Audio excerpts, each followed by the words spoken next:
Welcome back to Review One Box. In today's video we are going to talk about the all-new upcoming 2025 Mercedes-Benz GLC EV. So before we get started, make sure to subscribe to my channel and click on the bell icon to enable notification alert for the upcoming videos. You can also find us on Facebook and Instagram by using our official handle at Review One Box. Links are also provided in the description below.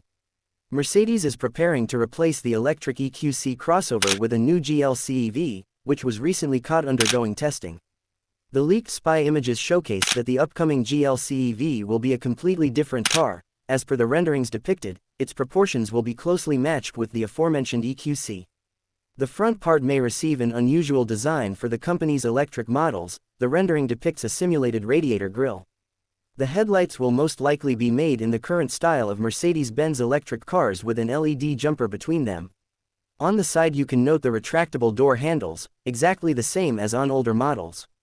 The tail lights will most likely also be made as a single element across the entire width of the stern, and the license plate niche will still be located in the rear bumper. It is expected that the new GLC EV will be built on the MMA platform, designed specifically for cars with electric and hybrid powertrains. It remains to be seen what powertrains will be offered by the new GLC EV. It should break cover early next year. Until then, stay tuned to our channel for more information regarding vehicles. As always, thanks for watching. Like, comment and share with your friends. Don't forget to subscribe to my channel and I'll see you in the next video.